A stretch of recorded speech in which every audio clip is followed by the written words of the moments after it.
ষড়যন্ত্রের তত্ত্বের কথা বলে ষড়যন্ত্রের কথা বলে আগে থেকে একটা উছিলা তৈরি করে রাখা, কোনো কারণে যদি এটা ফলেও যায় সেটা বলতে পারবে হ্যাঁ আমরা আগে বলেছিলাম। যদি তথ্যপত্র দিয়ে আমাকে সময় দেন, আমি তথ্যপত্র বের করে ৭১ থেকে এই পর্যন্ত কি পরিমাণ মবক্রেসি হয়েছে, কি পরিমাণ মব জাস্টিস হয়েছে তার তথ্য যদি আপনাকে তুলে দেই, আপনি কখনোই এই সিদ্ধান্তে আসতে পারবেন না যে ৫ই আগস্টের পরে মব বেড়ে গেছে।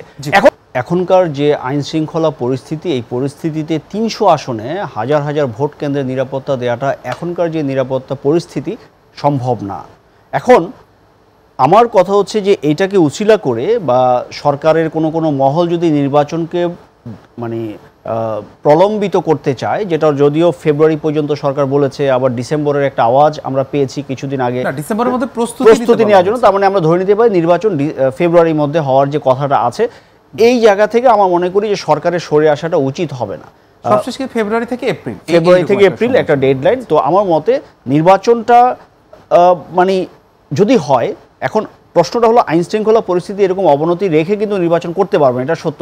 কিন্তু সরকারকে এখানে দায়িত্ব নিতে হবে, স্বরাষ্ট্র উপদেষ্টাকে দায়িত্ব নিতে হবে যে যেভাবেই হোক আমাদের আইন শৃঙ্খলা পরিস্থিতি উন্নতি করে এই যে কমিটমেন্টটা করেছে এই সরকার যে ফেব্রুয়ারি বা এপ্রিলের মধ্যে নির্বাচন, সেইটাতে আমার মনে করি কমিটমেন্টটা রক্ষা করা উচিত এই সরকারের। উচিত বা নিতে হবে সেটি ঠিক আছে, কিন্তু আসলে নিচ্ছে কিনা বা নিবে কিনা এখনই সেটা বলতে পারছি না, বা বলাটা এখনই সমীচীন না। বাট আমি আস্থা রাখতে চাই যে এই সরকার, যে ডক্টর মোহাম্মদ ইউনূস যে কমিটমেন্ট করেছেন শুরু থেকেই, যে উনি কিন্তু প্রথম দিন থেকে বলে আসছেন যে ডিসেম্বর টু জুন এই সময়ের মধ্যে নির্বাচন হবে, স্টিল আমি সেটাতে আস্থা রাখতে চাই এবং আমি বিশ্বাস করি যে সরকার সেই ভুলটা অন্তত করবে না, যে এই কমিটমেন্ট থেকে তারা সরে আসবে না। কারণ নির্বাচনটা যদি হয়, পরিস্থিতি যেমনই হোক, যদি উন্নতি করে নির্বাচনটা করতে পারে, হয়তো অনেক কিছু আমরা তখন নির্বাচিত সরকার যদি ক্ষমতায় আসে তখন অনেক কিছু হয়তো সামাল দিতে পারবো।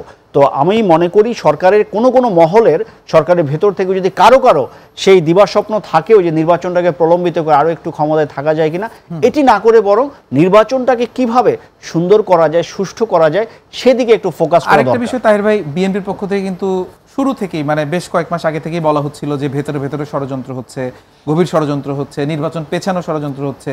এই কথাগুলো কিন্তু এখনো কম বেশি বিএনপির পক্ষ থেকে বলা হচ্ছে, এবং গোপালগঞ্জের ঘটনার পর যখন আসলে নির্বাচনের কথা উঠেছে, বিএনপির একজন সিনিয়র নেতা রুহুল কবির রিজভী তিনি কিন্তু আবারও বলেছেন যে এই ধরনের কথা কেন উঠবে, তার মানে আসলেই ভেতরে হয়তো বা ষড়যন্ত্র চলছে, এরকম কথা বলা হচ্ছে। আসলেই তাদের এই আশঙ্কার জায়গাটা কতটুকু? প্রথম কথা হলো রাজনীতিবিদরা অনেক কথাই বলে থাকেন, রাজনৈতিক দলগুলো অনেক কথা বলে থাকেন, এইটা একটা রাজনৈতিক পরিভাষাই বলা যেতে পারে যে ষড়যন্ত্রের তত্ত্বের কথা বলে ষড়যন্ত্রের কথা বলে আগে থেকে একটা উছিলা তৈরি করে রাখা, কোনো কারণে যদি এটা ফলেও যায় সেটা বলতে পারবে হ্যাঁ আমরা আগে বলেছিলাম, অথবা সরকারকে একটা চাপে রাখা যে হ্যাঁ ষড়যন্ত্র হচ্ছে।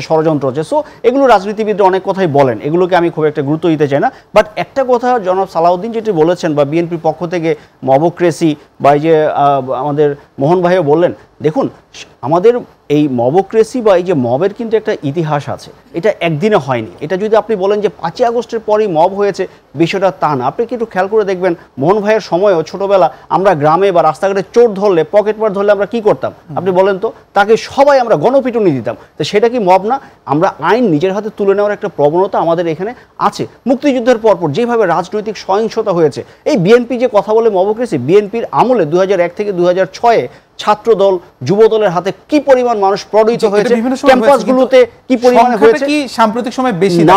আমি মনে করি এটা বেশি এখন কি সোশ্যাল মিডিয়ার যুগ, এখন সিটিজেন সাংবাদিকতার আমলে হয় কি এটা সবকিছু চোখে আসছে। কিন্তু এই গত ১৫ বছর কম মব হয়েছে। আমাদের জনাব মাহমুদুর রহমানের উপর আক্রমণ হয়নি, আমাদের মমিনুল হকের উপর আক্রমণ হয়নি, আমার প্রচুর পরিমাণ সাংবাদিক, এই যে রেহমান সোবান বা এই যে সংগ্রামের যে সম্পাদক, প্রবীণ সম্পাদক আসাদ সাহেবের প্রতি আক্রমণ হয়নি।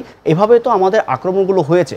এখন মাত্রাটা বেশি হয়েছে কেন? কারণ ফেসবুক, ইউটিউবের কল্যাণে যে কোনো কিছু মুহূর্তে আমাদের কাছে চলে আসে। এই সিটিজেন জার্নালিজম বেড়ে যাওয়ার কারণে সবকিছু আমরা জানছি। কোনো বক্তব্য আসলে এই জিনিসটাকে উৎসাহিত করছে কিনা, মানে যেমন যে এটাকে প্রেসার গ্রুপ বলা হচ্ছে বা এই ধরনের, আসলে যারা প্রেসার গ্রুপ না, যারা প্রেসার গ্রুপ বলে এটা তাদের একটা বলে করে যে এটা বোকামি, এটা আসলে এইভাবে জাস্টিফাই করে, যে কোনো ভুল কাজকে জাস্টিফাই করার আসলে ঠিক না। ভুলই সেটার কারণটা খুঁজে বের করতে হবে। যেটা আমি বলছিলাম যে মব বাংলাদেশে আগে থেকেই ছিল, এখন বেশি হয়েছে সেটা আমি মানতে রাজি না। আপনি যদি তথ্যপত্র দিয়ে আমাকে সময় দেন, আমি তথ্যপত্র বের করে ৭১ থেকে এই পর্যন্ত কি পরিমাণ মবক্রেসি হয়েছে, কি পরিমাণ মব জাস্টিস হয়েছে তার তথ্য যদি আপনাকে তুলে দেই, আপনি কখনোই এই সিদ্ধান্তে আসতে পারবেন না যে ৫ই আগস্টের পরে মব বেড়ে গেছে। এখন বেড়ে যাওয়ার একটা যৌক্তিক কারণও আছে।